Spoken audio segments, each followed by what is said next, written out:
पुरुषत्व पर कोई प्रहार किया गया है। हमें लग रहा है कि इनके सम्मान पर ठेस पहुंचाई गई है, इनकी प्रतिष्ठा में कहीं न कहीं से कुछ न कुछ संकुचन प्रस्तुत हो रहा है। इस कारण से ये क्रोध कर रहे हैं। बाबा जी प्रणाम। यार बैठे उठ देखो, बड़ा क्रोध है। ये पहले हटाओ, ये कृष्ण भगवान का हटाओ, अब करो जो कुछ करना हो। बड़ा क्रोध है। क्रोध के मूल में क्या है? किस कारण क्रोध है? अकारण सकारण काल टूटना।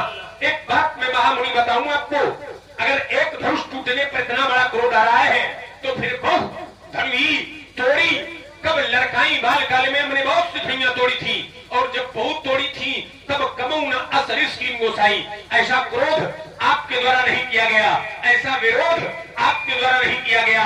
यही धर्म पर ममता के ही हेतु अगर आज किया जा रहा है तो आपको इससे ममता है, इससे लगाव है, तो इसका हेतु, इसका कारण क्या है? क्योंकि खेलन में मुनिना सुनो धनुही इन हाथन कोटि नसाई, कौन से मारिक या में लगे जो आप करी आज उठाई, कारण बेगी कहो मुनि मोही, यही धनुष पर ममता क्यों अधिकाई? इस धनुष पर आपकी ममता क्यों है? हम जानना चाहते। और राजकुमार लक्ष्मण, तुम्हारा पहला बिंदु है कि परशुराम जी की घोषणा हो गई है कि सभी राजा मारे जाएंगे, हो गई है। सभी राजाओं को मारने की घोषणा इसलिए हो गई है क्योंकि राजा जनक ने जब अपने प्रण की घोषणा बंदियों के माध्यम से कराई थी तो सभी राजाओं के लिए ही कराई थी। कह प्रजाए कहो पर मोरा चले भाट ही हरत थोड़ा, बोले बंदी वचनवर सुनो सकल महिपाल, सभी राजा सुने। तो मैंने चिंतन किया कि धनुष तोड़ने वाला या तो राजा है या राजाओं की जानकारी में है, इसलिए हमारी घोषणा हो गई, न तुम्हारे जिन है सब राजा। अगला दिन तुम्हारा है, तुमने कहा कि हमारे भैया के विचारों की भाषा परशुराम जी नहीं समझ पाए। हमारे भैया ने सीधे शब्दों में कहा था, नाथ समुधन भंजनिहारा अहोई के विकास तुम्हारा। भैया ये सीधे शब्द है, इसका यदि अर्थ करोगे तो इसका अर्थ सीधे निकल रहा है, नाथ समुधनु भंजनिहारा अहोई के विकास तुम्हारा। आपका कोई एक दास होगा, अनिश्चयवाचक रूप में उत्तर आ रहा है, ये सीधे। जबकि हमारा प्रश्न सीधा था, और किससे था? राजा जनक से। अति ऋषि बोले वचन कठोरा, कहूं जड़ जनक धनुष के तोरा, वेग दिखाओ मोट आजू, उल्टो मई जाल राजू। हमारा सीधा प्रश्न था, धनुष तोड़ने वाले को बताओ और धनुष तोड़ने वाले को दिखाओ। तो हमारे प्रश्न में न कोई घुमाव है, न कोई दुराव है, न कोई छुपाव है। सीधा प्रश्न है कि धनुष तोड़ने वाले का नाम बताओ और धनुष तोड़ने वाले को दिखाओ, सीधा प्रश्न है। लेकिन तुम्हारे भैया के द्वारा जो उत्तर आ रहा है वो होई क्यों दास तुम्हारा। आपका कोई एक दास होगा, अनिश्चयवाचक रूप में उत्तर आ रहा है।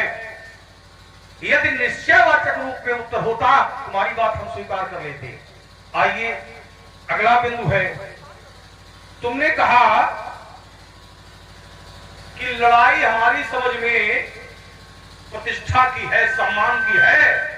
क्योंकि धनुष तोड़ने वाले को जो सम्मान मिला है, मही पाताल नाग इस व्यापा, इतना बड़ा सम्मान मिला है, तो लड़ाई और किसी की नहीं है, लड़ाई काहे की है? प्रतिष्ठा की, सम्मान की बता रहे हैं। हमारी लड़ाई सम्मान की है। अब देखिए, धनुष तोड़ने वाला जिसको तुमने बताया कि त्रैलोक का यश उसको मिला है, त्रैलोक का सम्मान उसको मिला है, और इसी राज समाज में है वो। कोई ऐसा बचा है जिसने हमें सम्मान न दिया हो?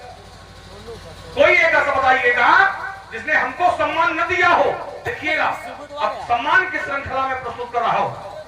जैसे ही मेरा आगमन हुआ तो पितु समेत कहीं कहीं निज नामा, और लगे करन सब दंड प्रणामा।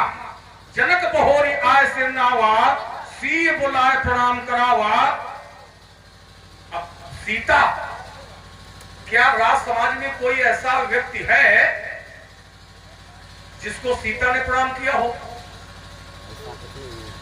अकेला व्यक्तित्व तो है। सी बुलाए प्रणाम कर, कितना बड़ा सम्मान किसी को मिला है राज समाज में? नहीं मिला है। सी बुलाए प्रणाम करावा। और आइए, विश्वामित्र मिले पुण्याई, पद सरोज मेरे दो। भैया कोई ऐसा है, धनुष तोड़ने वाले तक की मैं बात कर रहा हूं, मैं तो जानता नहीं हूं, लेकिन आप लोग जानते होंगे, लक्ष्मण की जानकारी में होगा धनुष तोड़ने वाला कौन है। तो क्या वो ऐसा है जिसको त्रैलोक का सम्मान मिला है, जिसने हमको सम्मान न दिया होगा? तो हमसे बड़ा सम्मानित है क्या वो? तो पहली बात। दूसरी बात ये है कि हमारी लड़ाई, हमारा क्रोध क्या सम्मान के लिए है कि हमको सम्मान नहीं मिला? हमारा क्रोध किस लिए है? बहुरी बिलो की विदेह सम कहु का अतिवीर, और पूछत जान अजान जिम व्यापे कोप शरीर। तो समाचार कहीं जनक सुनाए, और जय कारण महीप सब आए। तो सुनत वचन फिर अनत निहारे, और देखे चाप खंडमयी। हमारा क्रोध किसके लिए है? खंडमयी डारे भगवान शंकर के धनुष को जो मैंने 2 खंडों में पृथ्वी पर पड़ा देखा है। तो हमारी लड़ाई किसने सम्मान के लिए है कि भगवान शंकर के लिए? समझो, भले संख्या में कम है, जनता भले कम है, लेकिन जानता अधिक। स्मरण रखिएगा। तो इसलिए हमारा जो क्रोध है, हमारा जो विरोध है, ये सम्मान के लिए नहीं है, इस धनुष के टूटने के लिए भगवान के प्रति है। अगला दिन तुम्हारा है, तुमने कहा बालकाल में हमने बहुत धनुइयां तोड़ी। बालकाल में जैसी तुमने तोड़ी, तुमने कहा ऐसा क्रोध नहीं किया, तो जैसी तुमने तोड़ी वैसा मैंने क्रोध किया। आज जैसा टूटा है वैसा मैं क्रोध कर रहा हूं। बालकाल में जो तुमने तोड़ी वो तुम्हारा व्यक्तिगत से हो सकता है, लेकिन आज जो टूटा है ये भगवान शंकर का है। और भगवान शंकर किसी की अकेले भगवान नहीं है, भगवान शंकर तो सबके भगवान है। शंकर जगत वंद जगदीशा, सुरनर मुनि सब नावसीसा। तो एकाधिकार से धनुष तोड़वाया गया है, ये अपराधपूर्ण है। और एक एक अपराधी को मैं चिन्हित कर रहा हूं कि इस अपराध में कौन कौन संलिप्त है, कोई बचने नहीं पाएगा। अगला बिंदु है, एक धन पर ममता के हेतु। देखिए, बहु धनु ही तोरी लड़काई, और एक धन पर ममता के हेतु इन अर्धारियों से ध्वनित हो रहा है, एक ध्वनि निकल रही है कि बालकाल में तोड़ी हुई धनुइयों से इस धनुष की तुमने समानता कर दी है। बालकाल में तोड़ी हुई धनुइयों से इस धनुष की तुमने तुलना की है।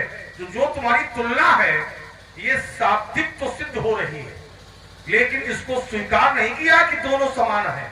कैसे?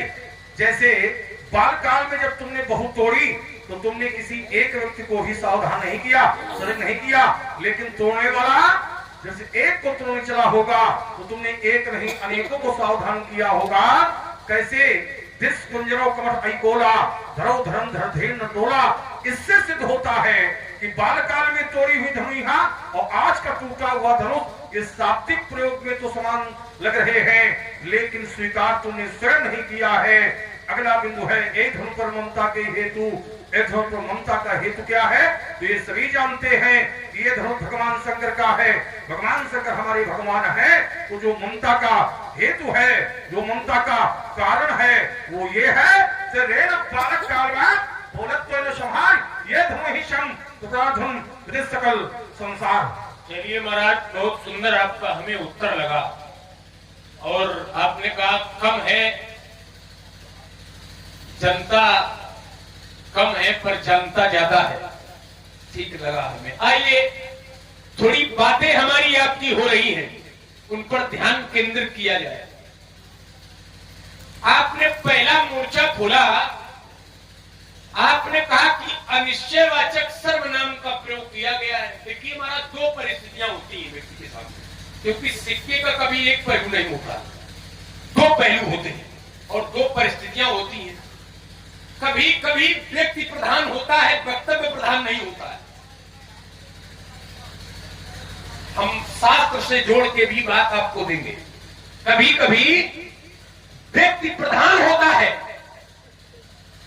वक्तव्य प्रधान नहीं होता, और कभी कभी वक्तव्य प्रधान होता है, व्यक्ति प्रधान नहीं होता।